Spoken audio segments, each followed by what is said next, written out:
One DNA test destroyed a 10-year marriage. A father who had raised 3 children with all his heart was told that 2 of them weren't biologically his. He accused his wife of cheating. She swore she had never been with another man. The DNA test was repeated, then repeated again. Every single result said exactly the same thing. 2 of the children weren't his. Divorce papers were filed. The family fell apart. But months later, one discovery forced everyone involved to admit that the impossible had happened. This is Hidden Pathogens. This is Hidden Pathogens? For 10 years, Robert and Gail Parker had built the kind of life most people dream about. They met in college, fell in love quickly, and married just 2 years later. It wasn't a perfect marriage. No marriage ever is. But it was built on something they both valued above everything else: trust. Together, they raised 3 children. Emma, the oldest, was the responsible big sister who never let her younger siblings out of her sight. Noah, the middle child, was endlessly curious. If something in the house stopped working, he was usually the first to take it apart, whether anyone wanted him to or not. And little Lily, the youngest, had somehow convinced everyone in the family that bedtime stories required funny voices from Dad every single night. Robert adored his children. Every Saturday morning, he made pancakes shaped like dinosaurs. Every birthday, he spent weeks secretly building elaborate treasure hunts around the house. When Noah broke his arm learning to ride a bike, Robert slept in the hospital chair for 3 nights because his son was too scared to fall asleep alone. To everyone who knew them, Robert wasn't just their biological father. He was their dad in every sense of the word. Gail often joked that the children inherited Robert's patience instead of her stubbornness. He laughed every time she said it. Neither of them knew how painfully ironic those words would become. Then, after years of hard work, Robert received the phone call that changed their future. A technology company overseas had offered him a senior engineering position. The salary was nearly double what he earned in the United States. It meant a better home, better schools for the children, a chance to give them opportunities they had only talked about.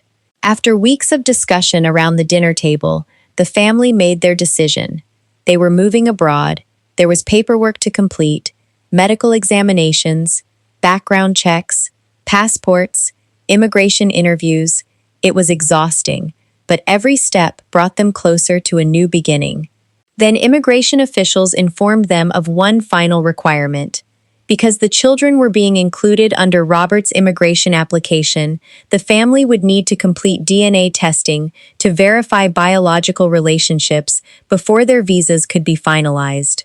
Neither Robert nor Gail gave it a second thought. After all, what could a DNA test possibly reveal about a family that had spent the last 10 years loving one another? They booked the appointment for the following week. As they walked into the genetics clinic, the children laughed about who would be the bravest during the cheek swab. Robert wrapped an arm around Gail's shoulders and smiled. Neither of them realized they were walking toward the moment that would tear their family apart. 2 weeks later, Robert was at work when his phone buzzed. It was the genetics clinic. The results are ready. That evening, he and Gail drove to the clinic together. Neither of them looked nervous. To them, this was just another box to check before packing their lives into moving boxes. The genetic counselor greeted them with a polite smile and invited them into a private office.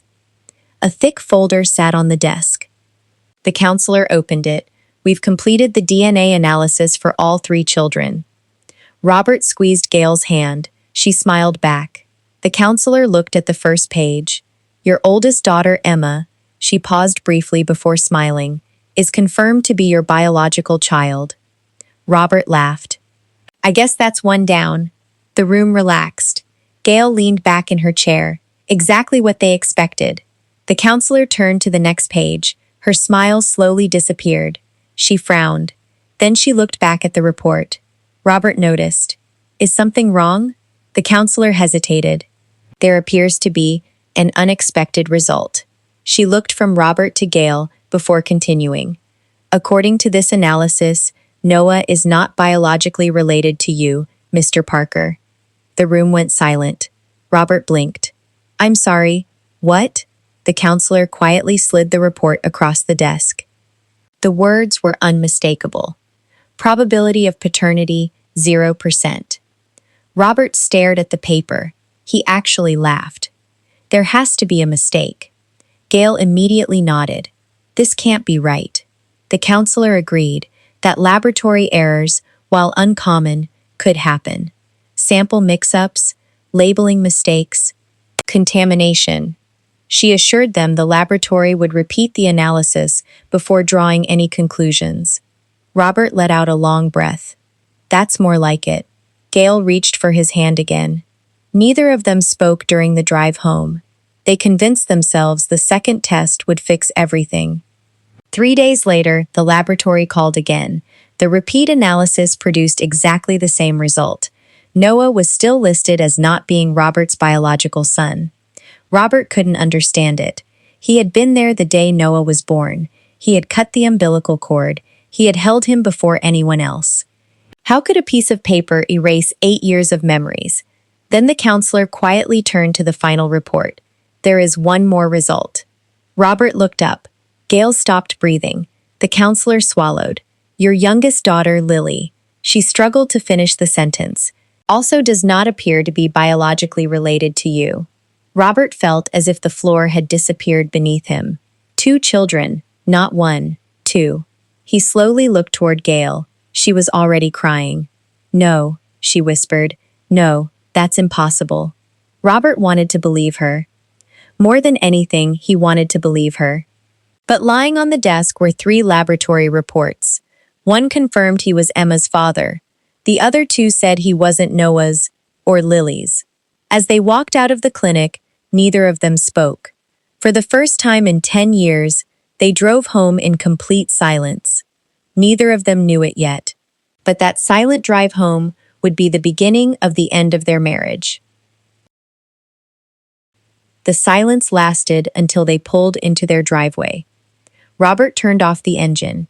Neither of them reached for the door handle. Finally, Gail broke the silence. Robert, please say something. He kept staring through the windshield. Then he asked the one question she had been dreading. When? Gail looked at him, confused. When? What? When did you cheat on me? The words hit harder than any scream ever could. Gail immediately shook her head. I didn't. Robert laughed, but there was no humor in it. Gail, we just saw the DNA reports. They're wrong. They've already repeated the test. They're still wrong. I have never been with another man. Robert turned to face her for the first time since they had left the clinic. Then explained Noah. I can't. Lily, I can't. So what am I supposed to believe? Gail's voice cracked. Believe me. For 10 years, that would have been enough. Tonight, it wasn't. Robert climbed out of the car and walked into the house without waiting for her. Over the next few days, their home transformed into a place neither of them recognized. They still spoke, but only when they had to. Conversations about dinner became arguments. Simple questions turned into accusations. The children noticed immediately. Emma asked why Dad wasn't laughing anymore. Noah wondered why Mom cried after everyone went to bed. Little Lily started climbing into Gail's bed every night because she could hear her parents arguing through the walls. Robert stopped kissing Gail goodbye before work. He stopped saying, I love you. He moved into the guest bedroom. Every time he looked at Noah or Lily, the DNA report flashed through his mind. He hated himself for it. He still loved them. He still tucked them into bed. He still drove them to school. But a question had taken root inside his mind, and no matter how hard he tried, he couldn't silence it. If they aren't my children, whose are they? Gail watched the man she loved become someone she barely recognized. She begged him to trust her. She reminded him of every year they had spent together, every anniversary, every vacation, every struggle they had overcome. None of it mattered. Robert always came back to the same sentence. The DNA doesn't lie. One evening, Emma walked into the kitchen and found her parents standing on opposite sides of the room. Neither of them was yelling anymore. They were simply exhausted. "Are you two getting divorced?" The question froze both of them. Gail immediately knelt and hugged her daughter. "No, sweetheart." But before she could say anything else, Emma quietly asked another question. "Then why doesn't Daddy look at you anymore?" Gail had no answer. That night, after everyone else had gone to sleep, Robert sat alone in the living room. He opened the envelope containing the DNA reports one more time. He read every line, every number, every conclusion. Then, for the first time in his life, he wondered if the family he thought he knew had never really existed. The days turned into weeks. Nothing about the Parker family felt normal anymore. The laughter that once filled their home had been replaced by silence. Robert still went to work. Gail still packed the children's lunches. The kids still went to school. From the outside, they looked like a family trying to hold itself together. Inside the house, everything was falling apart.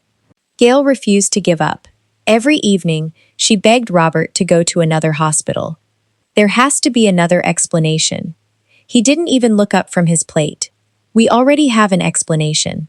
"No, we don't. We have DNA reports. They could be wrong." They repeated the test. "Then let's go somewhere else." Robert slammed his fork onto the table. "I'm not doing another DNA test. Please, I'm done." "Robert, I said I'm done." The children froze. Little Lily burst into tears. Gail quickly carried her into another room while Robert sat at the table, his face buried in his hands. He wasn't angry anymore. He was exhausted. The next morning, Gail tried again. "I found another genetics hospital." Robert didn't answer. "They specialize in unusual DNA cases." Still nothing. "They might find something the other hospital missed." Finally, Robert turned toward her. His eyes were bloodshot. "You know what people at work are saying?" Gail remained silent. "They think I'm raising another man's children. My own brother asked me if I was sure Emma was mine." He laughed bitterly. "My friends stop talking when I walk into the room." He looked at her with tears in his eyes. "I'm tired, Gail. I'm tired of the whispers. I'm tired of the pity. I'm tired of feeling like the whole world is laughing at me." Then his voice dropped to almost a whisper. "And I'm tired of being reminded every time another DNA test says the same thing." Gail walked toward him. She gently took his hand. "I have never cheated on you. I know what those tests say, but I also know what happened in our marriage. Please, just one more hospital, one more opinion. If they tell us the same thing, I'll never ask again." Robert slowly pulled his hand away. "I don't believe another hospital will change the truth." For the first time in 10 years, he no longer believed his wife. Word of the DNA results spread through both families. Some relatives quietly stood beside Robert. If the science says they're not his, what else is he supposed to believe? Others defended Gail. She has never given anyone a reason to doubt her. The arguments spread from the courtroom to family dinners, phone calls, and group chats. Everyone had an opinion. No one had an answer. A month later, Robert packed a suitcase. The children stood at the front door, watching. "Daddy," Lily asked softly, "where are you going?" Robert knelt and hugged all 3 children. He held them longer than usual, his eyes filled with tears. "I just need some time." He kissed each of them on the forehead. Then he walked out the front door. Gail stood frozen in the hallway. She wanted to run after him. Instead, she watched the man she loved drive away. A week later, there was a knock at the door. A courier handed Gail a large envelope. Inside were divorce papers. Robert was asking the court to end their 10-year marriage. Her hands trembled as she turned the pages. At the very end was a space for her signature. She stared at it for several minutes. Then she quietly closed the folder. No. Her lawyer looked at her in disbelief. "Gail, the DNA evidence is overwhelming." She looked him straight in the eyes. "I don't care what those papers say. I did not cheat on my husband. And those are his children." The lawyer sighed. Can you prove it? Gail slowly shook her head. No. But one day, I believe the truth will. She had no evidence, no explanation, no one willing to believe her, only a certainty she couldn't explain. And she was about to risk everything to prove it. By the time Robert moved out, Gail realized she was running out of time. The divorce case was moving forward. Every lawyer she spoke to gave her the same advice. If the DNA evidence says he's not the father, the court is going to believe the DNA. Her own attorney tried to prepare her for the worst. You should consider signing the papers. Gail refused. I can't. Why? Because he's their father. But you can't prove that. She lowered her head. I know. Days passed. Robert ignored her calls. He didn't respond to her messages. The only conversations they had were through their lawyers. Then Gail remembered something. While packing away Robert's belongings after he left, she had found the toothbrush and electric razor he had forgotten to take with him. An idea crossed her mind. If Robert refused to go for another DNA test, maybe she didn't need him. She carefully placed the toothbrush and razor into separate plastic bags and took them to an independent genetics laboratory. The technician listened patiently as Gail explained what had happened. I'd like another paternity analysis. The technician nodded. We'll see what the DNA tells us. For the first time in weeks, Gail felt hope. Maybe the first hospital had made a mistake. Maybe the samples had been switched. Maybe this laboratory would finally prove what she had known all along. The waiting was unbearable. Every morning she checked her email. Every afternoon she checked her phone. Every night she struggled to sleep. 5 days later, the laboratory called.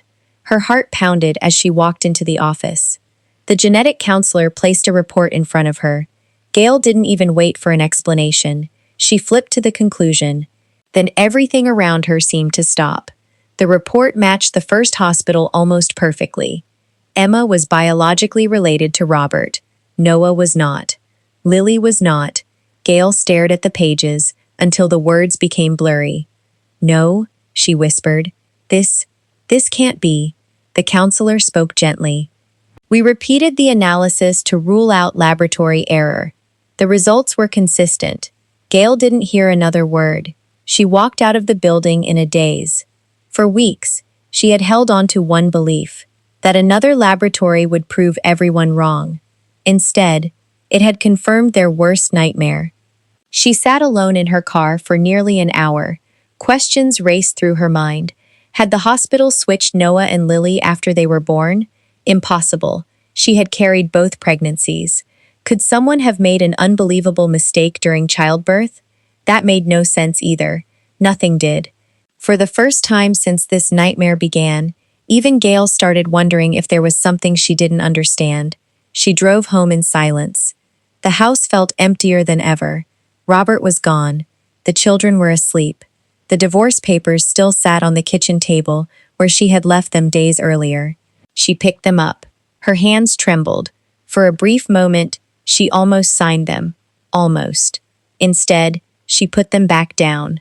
Weeks passed. One evening, unable to sleep, Gail sat on the couch with the television playing quietly in the background. She wasn't really watching, until one headline caught her attention. The man who was told he wasn't his own child's father, until doctors discovered he had 2 different DNA profiles. Gail slowly turned toward the television. Every word that followed made her heart beat faster. The report described an extraordinarily rare genetic condition called tetragametic chimerism. It explained how some people unknowingly carry 2 different sets of DNA because 2 embryos fused together before birth. In one documented case, a father's blood carried one DNA profile, while his reproductive cells carried another. Standard DNA testing had falsely suggested he wasn't related to his own child. Gail felt a chill run through her body. The story sounded almost identical to hers. She grabbed her phone and searched for everything she could find about the condition. She read medical journals, news articles, case reports. The more she read, the more one terrifying possibility began to take shape. What if Robert wasn't lying? What if the laboratory wasn't wrong? What if? They were both telling the truth.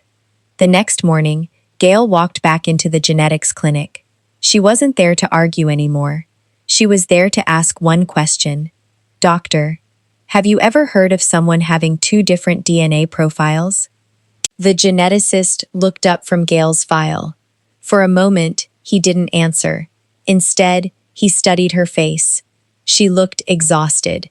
The dark circles beneath her eyes told the story of weeks without sleep. I know this is going to sound impossible, Gail said quietly. But I saw a medical report last night about people having two different DNA profiles. She swallowed hard. It was called chimerism. For the first time since she had walked into the clinic, the doctor didn't dismiss her. Instead, he slowly leaned back in his chair. I know exactly what you're talking about. Gail's heart skipped a beat. So, it's real? It's real. But it's extraordinarily rare. How rare? So rare that most doctors will go their entire careers without diagnosing a single case. Gail leaned forward. Could that explain my husband's DNA test? The doctor remained silent for several seconds. Finally, he spoke. I can't say that it does, but it could explain it. Those 3 words reignited hope Gail thought she had lost forever. The doctor stood and walked to a computer screen. He pulled up several medical diagrams and published case reports. They're called human chimeras. Very early in pregnancy, 2 fertilized embryos can sometimes fuse together instead of developing into twins. The baby is born looking completely normal. They grow up without ever knowing anything unusual happened. But inside their bodies, he paused. Different tissues can carry different DNA. Gail struggled to understand. You mean, my husband's blood might have one DNA, and another part of his body could have different DNA? The doctor nodded. In extremely rare cases, yes. Gail felt tears welling in her eyes. Then why didn't anyone mention this before? Because 99.9% of the time, the simplest explanation is the correct one. He gently closed the medical journal. Infidelity is far more common than chimerism. The room fell silent. Then the doctor asked the question no one else had thought to ask. When the immigration DNA test was performed, what sample did they collect from your husband? Gail thought back to the day of the appointment. It was blood. The doctor's expression changed. He slowly folded his hands. If your husband truly has tetragametic chimerism, then testing his blood again will only give us the same answer. Gail stared at him. So how do we prove it? We'll need DNA from different tissues. He began writing on a notepad. Cheek cells, hair with intact roots, and if necessary, a small skin biopsy. We'll compare every sample. If each tissue carries the same DNA, we can rule chimerism out. But if different parts of his body produce different genetic profiles, he looked directly at Gail, then your husband may have been living with 2 different DNA identities his entire life, for the first time in months. Gail smiled. It wasn't because the mystery had been solved. It was because someone finally believed there was still a mystery to solve. Then reality came crashing back. Her smile disappeared. The doctor noticed immediately. What's wrong? Gail looked down at the list of tests. He won't do it. What do you mean? He moved out weeks ago. He's already filed for divorce. He won't answer my calls. He barely speaks to me unless it's through our lawyers. The doctor nodded slowly. I understand.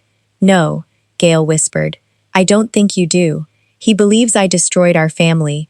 He thinks every doctor who has tested him has already proven it. She wiped away another tear. Even if I begged him, he'd never walk back into this hospital. The doctor looked at the untouched list in his hands. Then he quietly said, Maybe you shouldn't be the one asking. Gail frowned. If there's someone he still trusts, a sibling, a close friend, anyone willing to listen, they may be the only person who can convince him. Gail immediately thought of one person, Robert's younger sister, Rebecca. She had never believed Gail was capable of cheating. If anyone could reach Robert now, it was her. But Gail also knew something else. If Rebecca failed, their family would be lost forever. Gail sat in her car outside Rebecca's house for nearly 20 minutes. She wasn't sure Rebecca would even open the door. After everything that had happened, Gail couldn't blame anyone for believing the DNA tests. Finally, she took a deep breath and knocked. Rebecca answered almost immediately. The moment she saw Gail, she knew something was wrong. "You look exhausted." Gail didn't even try to hide it. "I need your help." Minutes later, they were sitting at Rebecca's kitchen table. Gail told her everything: the television report, the late-night research, the medical journals, the appointment with the geneticist, the possibility that Robert could have two different DNA profiles. Rebecca listened without interrupting. When Gail finished, she expected Rebecca to laugh. Instead, Rebecca asked only one question: what did the doctor want Robert to do? Gail slid the doctor's handwritten list across the table. Rebecca read it slowly. DNA from different parts of the body. Cheek swab. Hair with the roots attached. A skin sample if necessary. She looked back at Gail.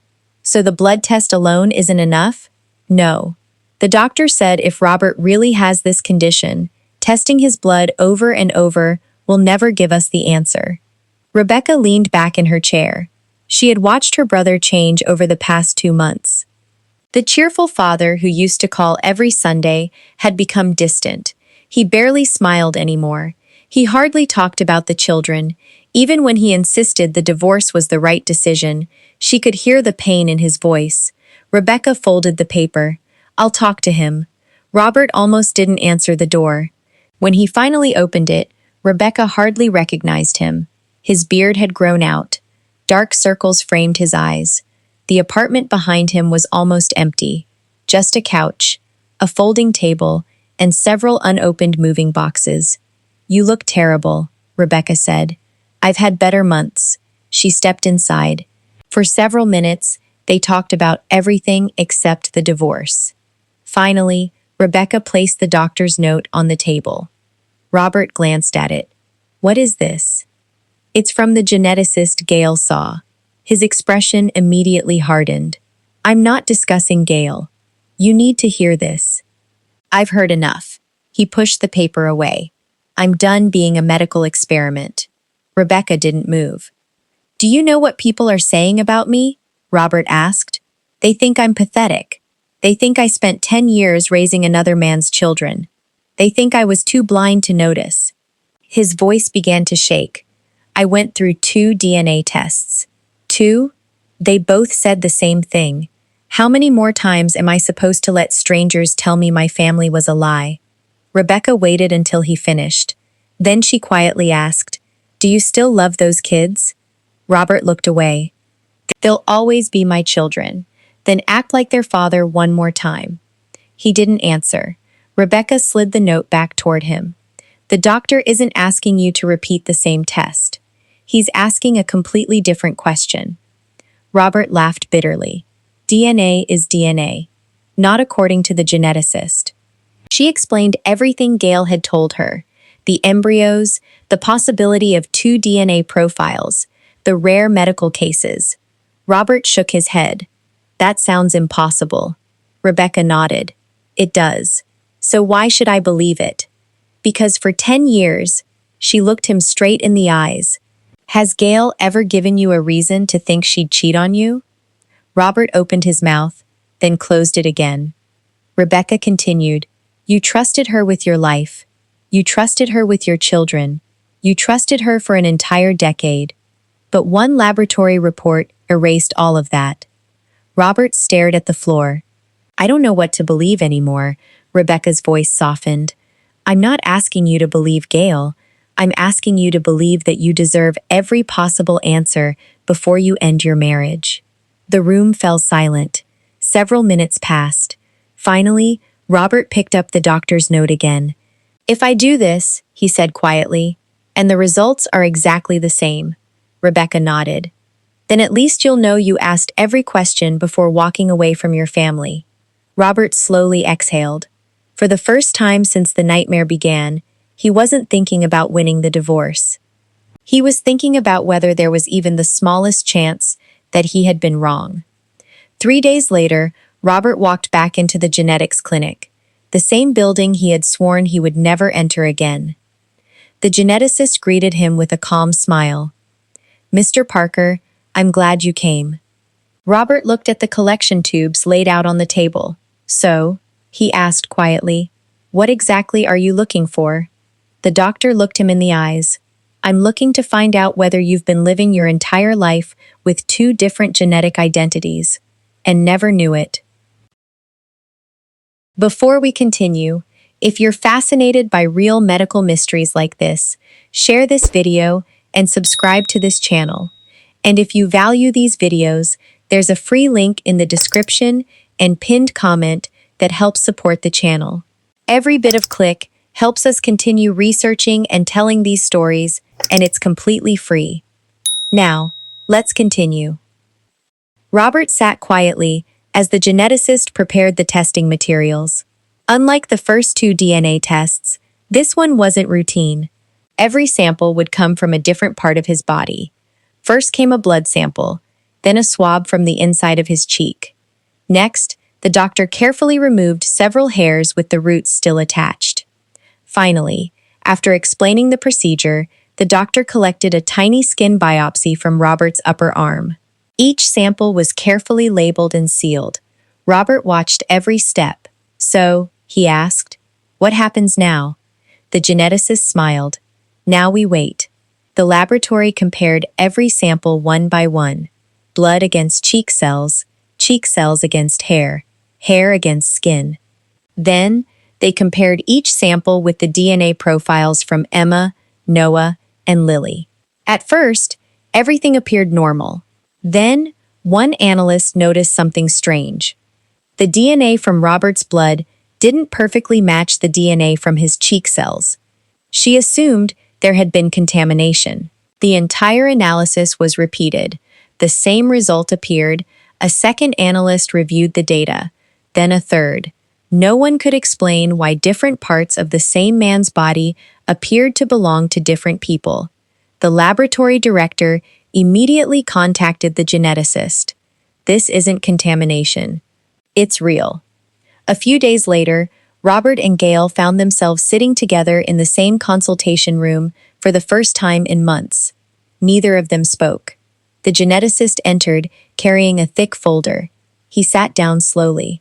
"I have your results." Robert held his breath. The doctor opened the file. "Your blood DNA," he paused, "matches the profile used in the original immigration test." Robert nodded. "So nothing changed?" "Not exactly." The doctor turned another page. "Your cheek cells tell a different story." Robert frowned. "What do you mean?" "They carry a different genetic profile." He pointed to another chart. "So does the skin sample. And the hair roots." Robert stared at the report. "I don't understand." The geneticist folded his hands. "Mr. Parker, you have two different DNA profiles." The room became completely silent. "What?" "You are what's known as a tetragametic chimera." The doctor pulled a sheet of paper closer and began drawing two circles. "Before your mother even knew she was pregnant. Two separate eggs were fertilized by two separate sperm. They were fraternal twins." He drew two tiny embryos. In almost every pregnancy, those embryos would continue growing into two babies. But in extraordinarily rare cases, they fused together. The doctor merged the two drawings into one. Instead of twins being born, one child is born. Robert watched silently. That child grows up completely normal. He goes to school, he plays sports, he gets married, he has children. He never realizes that some of his organs developed from one embryo, while other organs developed from the other. The doctor looked directly at Robert. "In other words, parts of your body belong genetically to one embryo, and other parts belong genetically to the twin you absorbed before birth." Robert could barely speak. "So, there are two different versions of me? In a genetic sense?" "Yes," the doctor nodded. "Your blood mostly carries DNA from one embryo, but your reproductive cells, The cells that produced Noah and Lily came from the other. He turned the folder toward Robert. That means the immigration laboratory wasn't wrong. The first DNA test wasn't wrong. The second DNA test wasn't wrong. They accurately analyzed your blood. They simply didn't know your blood wasn't telling your whole genetic story. The doctor then revealed the final comparison. Emma's DNA matched the profile found in Robert's blood. Noah's and Lily's DNA matched the second DNA profile found in his other tissues. All three children were biologically his, just through two different genetic lineages carried inside the same body. Robert felt the air leave his lungs. Every accusation, every argument, every sleepless night, every signature on the divorce papers, every tear Gail had cried, came rushing back all at once. He slowly turned toward her. She wasn't looking at the reports. She was looking at him. For months, she had begged him to believe her. Now science finally did. Robert opened his mouth to speak, but no words came out, because for the first time since this nightmare began, he realized the DNA had never destroyed his marriage. His certainty had. Robert couldn't take his eyes off the report. He read it once, then again, then a third time. Every sentence led to the same conclusion. Emma, Noah, and Lily were all his children. The laboratory hadn't made a mistake. The doctors hadn't made a mistake. Even the original DNA tests had been correct. The mistake had been believing there was only one version of his DNA. Robert looked up at the geneticist. So Gail was telling the truth. The doctor nodded. She was. Robert closed his eyes. His chest tightened. He remembered the night in the car outside the clinic. When did you cheat on me? He remembered refusing to hold her hand, moving into the guest room, watching her cry herself to sleep, ignoring every phone call she made, refusing every request to visit another hospital. The day she stood in the kitchen, begging him for just one more opinion. Please, if they tell us the same thing, I'll never ask again. And his answer? I'm done. He remembered packing his suitcase while three confused children watched from the front door, little Lily asking, "Daddy, where are you going?" He remembered kissing them goodbye, not knowing he was walking away from his own family. Then came the divorce papers. He had signed them without hesitation, believing he was protecting himself from a lie. Instead, he had almost destroyed the only people who had never lied to him. Robert buried his face in his hands. For several moments, the room was silent except for the sound of him crying. Gail had imagined this moment countless times. She had dreamed that proving the truth would make everything feel better. It didn't. Watching the man she loved break down only reminded her of everything they had lost. The geneticist quietly stood up. "I'll give you both a few minutes." He closed the door behind him. Robert couldn't bring himself to look at Gail. "I'm sorry." The words barely escaped his lips. "I'm so sorry." Gail didn't answer. Not because she was angry, because she was exhausted. Exhausted from months of being called a liar. Exhausted from defending herself when no one believed her. Exhausted from trying to save a marriage that seemed determined to collapse. Robert finally looked at her. "I should have listened. You begged me to go somewhere else. You begged me to get another opinion. You never stopped fighting for us." His voice broke. "And I stopped fighting the moment I saw those first results." Gail slowly nodded. "I know." Robert reached into his bag. With trembling hands, he pulled out a large envelope, the divorce papers, still unsigned by the court. He stared at them for several seconds. Then, without saying a word, he tore them in half, then into smaller pieces, then smaller still. The shredded papers fell into the trash beside his chair.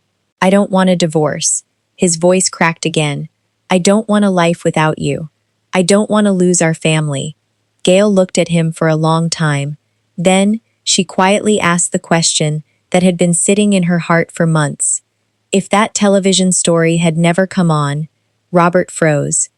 If your sister hadn't convinced you to come back, if the doctor had never discovered the second DNA profile, she swallowed the lump in her throat.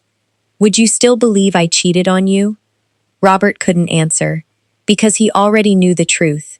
He would have. And somehow, that realization hurt even more than the DNA test itself. For the first time since the nightmare began, Robert understood something no laboratory report could measure. DNA could explain biology, but it couldn't repair broken trust. And earning Gail's trust again would be far more difficult than proving he had two DNA profiles. The drive home from the genetics clinic was just as quiet as the drive that had nearly ended their marriage. Robert stole a glance at Gail every few minutes. He wanted to apologize. He wanted to explain. He wanted to promise that everything would be different. Gail never looked at him once. When they pulled into the driveway, Robert finally broke the silence. "Can we go inside and talk?" Gail turned off the engine. "We've done enough talking." She stepped out of the car. Robert followed behind her. As Gail unlocked the front door, Robert reached for the handle. As she stopped him, "Don't." Robert froze. "What?" "I said don't." Her voice wasn't loud. It was calm. And somehow, that hurt even more. "You don't live here anymore." Robert stared at her. "Gail, you made that decision the day you walked out." She stepped inside and quietly closed the door. Robert stood on the porch, unable to believe what had just happened. Through the living room window, he watched Gail gather every remaining box of his belongings. His clothes, his books, his laptop bag, the framed photograph from their honeymoon. 10 minutes later, the front door opened again. Gail carried the boxes outside and placed them beside him. Then she handed him a large envelope. Robert recognized it immediately. The divorce papers. His hands trembled as he opened them. The pages he had signed weeks earlier now carried one more signature. Gail's. She had signed every page, every initial, every line. Robert looked up in shock. "No." His voice cracked. "No. Gail, please. You said you wanted a divorce. I've decided to give you one. Gail, I didn't know." She looked at him with tears in her eyes. "And I did. I knew I hadn't cheated. I knew those children were yours. I knew I was telling the truth." Her voice began to tremble. "But every single day, you looked me in the eyes and believed strangers before you believed your own wife." Robert took a step toward her. "I'm sorry. I know. I was wrong. I know. I'll spend the rest of my life making this right." Gail slowly shook her head. "You had months to believe me. It shouldn't have taken a rare medical condition to make you trust the woman you married." Without another word, she walked back inside. The door closed. Seconds later, Robert heard the unmistakable sound of a deadbolt locking. Then another. And another. Gail had changed every lock in the house. For the first time since this nightmare began, Robert knew exactly how she had felt. Shut out, alone, and powerless. Over the following days, Robert tried everything. He called. She never answered. He sent text messages. They were left unread. He sent flowers. They came back untouched. He wrote a handwritten letter, apologizing for every accusation he had made. A week later, it was returned unopened. Every night, Robert sat alone in his apartment, staring at family photographs on his phone. He replayed every argument in his mind. Every moment Gail had begged him to go to another hospital. Every time he answered with the same words. The DNA doesn't lie. Now he wished he had listened to the one person who never lied. Out of desperation, Robert drove to Gail's parents' house. When her father opened the door, his expression hardened. "What do you want?" Robert lowered his head. "I've come to apologize." Gail's parents already knew everything. She had called them after leaving the hospital. She had told them about the second DNA profile. She had told them the marriage had been built back on the truth, but that her trust had been shattered. Robert stood before them with tears in his eyes. "I was wrong. I accused your daughter of something she never did. I destroyed my own family. I don't deserve forgiveness, but I don't want to lose her." Gail's mother wiped away a tear. Her father remained silent. Finally, he spoke. "Do you know what hurt our daughter the most?" Robert slowly shook his head. It wasn't the DNA test. It wasn't even the divorce. It was watching the man who promised to trust her stop believing her the moment life became difficult. Robert couldn't argue, because every word was true. Her father sighed. We'll talk to Gail, but we won't pressure her. If she decides she's done, you'll have to live with that. Robert nodded. I understand. But Gail refused to see him. She refused to answer her parents' calls about the marriage. She refused every request for a meeting. It was over. Or at least, it felt that way. There was only one person left, Rebecca, the same sister who had convinced him to return to the geneticist. Robert knocked on her door late that evening. The moment she saw his face, she knew why he had come. I need your help, Rebecca folded her arms. You already had my help. I know. And I wasted it. Robert's voice broke. I don't know what else to do. Rebecca looked at her brother for a long moment. Then she quietly replied, for months. Gail didn't know what else to do either. Robert lowered his head. I know. Rebecca's expression softened. She reached for her car keys. I'll talk to her. Robert looked up, hope returning to his eyes for the first time in days. Rebecca walked toward the front door. Whether Gail would listen was a completely different question. The next afternoon, Rebecca parked outside Gail's house. For several seconds, she remained in the car. She had convinced Robert to return to the geneticist. This conversation felt even harder. She walked to the front door and knocked. No answer. She knocked again. A few moments later, the door opened just enough for Gail to look outside. Seeing Rebecca, she sighed. If you're here because of Robert, I'm not changing my mind. Rebecca nodded. I know. I'm here because of you. Gail hesitated, then slowly opened the door. Rebecca stepped inside. The house was quiet. The children were at school. For the first time in months, the two women sat together without lawyers, doctors, or DNA reports between them. Neither spoke for almost a minute. Finally, Rebecca broke the silence. My brother deserves every bit of what he's going through. Gail looked surprised. Rebecca continued. He deserved it when you changed the locks. He deserved it when you signed the divorce papers. He deserved every sleepless night he's had since. Gail looked down at the untouched cup of coffee in front of her. I didn't do those things to hurt him. I know. You did them because he hurt you. Gail nodded slowly. For months, everyone looked at me like I was lying. My own husband looked at me like I was a stranger. I started questioning my own sanity. She laughed bitterly. Do you know what scared me the most? Rebecca shook her head. When that second DNA test came back, I almost believed I had somehow done something impossible. Tears rolled down Gail's cheeks. I knew I hadn't cheated, but the DNA made me feel like I was losing my mind. Rebecca reached across the table and held her hand. I'm sorry. Gail wiped away her tears. I loved your brother. I still do. But every time I close my eyes, I hear him asking me, when did you cheat on me? I hear him saying, the DNA doesn't lie. I begged him to trust me. He wouldn't. Rebecca nodded. I know. And that's why I'm not asking you to pretend none of this happened. Gail looked at her. I'm asking you one question. If Robert had refused to come back to the hospital, if he had ignored the doctor, if he had kept insisting you cheated, I would tell you to leave him. Gail blinked. Rebecca's words caught her off guard. But he didn't. He came back. He admitted he was wrong. He's apologized to everyone. He isn't asking you to forget. He's asking for the chance to spend the rest of his life making it right. Gail remained silent. Rebecca stood and walked toward the family photographs hanging on the wall. She picked up one from a beach vacation years earlier. Robert was carrying Lily on his shoulders. Emma was building a sandcastle. Noah was laughing as Robert chased him through the waves. Rebecca smiled sadly. You know, my brother still carries this same picture in his wallet. Gail looked away. He never took it out. He showed it to me yesterday, he said. Rebecca paused, trying to steady her voice.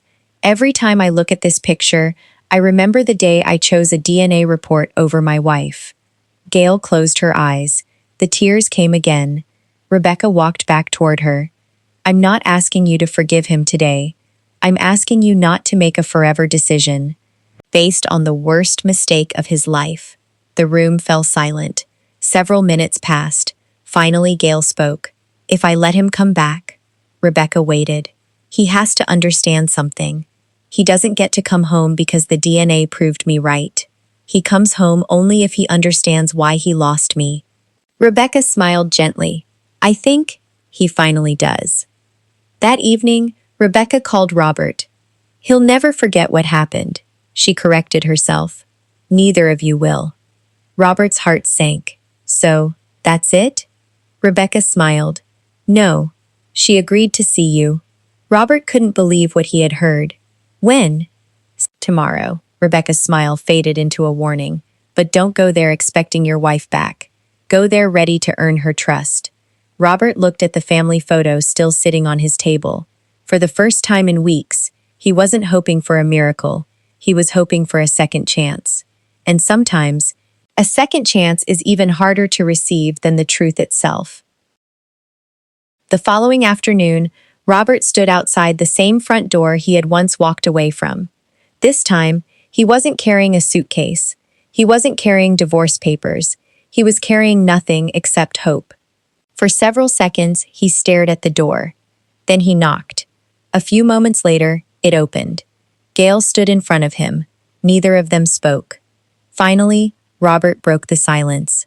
I didn't come here expecting forgiveness. I don't deserve that. I came because I owe you something I should have given you months ago. My trust. Gail listened quietly. Robert continued. I can't change what I said. I can't erase the nights you cried. I can't erase the day I accused you of betraying me. But if you'll let me, I'll spend every day proving that I'll never stop believing you again. Gail looked at him for a long moment. Then she stepped aside. You can come in. It wasn't forgiveness. It wasn't a promise that everything would return to normal. It was simply a chance. The children came running the moment they saw Robert. Dad! Lily threw herself into his arms. Noah hugged him so tightly, Robert almost lost his balance. Emma smiled through tears. The family wasn't healed overnight. Trust rarely returns as quickly as it's broken. But from that day forward, Robert and Gail began rebuilding what had nearly been lost. One conversation, one apology, one day at a time. But Robert and Gail's story raises an extraordinary question. How could multiple DNA tests, performed by different laboratories, all reach the same conclusion, and still nearly destroy an innocent family? The answer lies in one of the rarest genetic conditions ever documented. Long before Robert was born, he wasn't one baby. He was two. Very early after conception, two separate fertilized eggs, fraternal twins, began developing inside his mother. Normally, those embryos would continue growing into two separate children, but in extraordinarily rare cases, the two embryos fuse together. Instead of twins being born, one baby is born carrying cells from both embryos. That condition is called tetragametic chimerism. Most people who have it never know. They look completely healthy, they grow up normally, they marry, they have children. Many go through their entire lives without realizing that different parts of their bodies carry different DNA.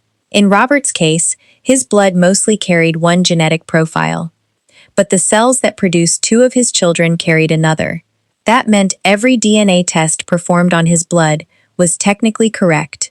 The laboratories weren't wrong. The doctors weren't careless. The science didn't fail. The real problem was that no one realized Robert's blood represented only one of the two genetic identities inside his body. Once doctors compared DNA from multiple tissues, the mystery finally made sense. Robert wasn't carrying someone else's DNA.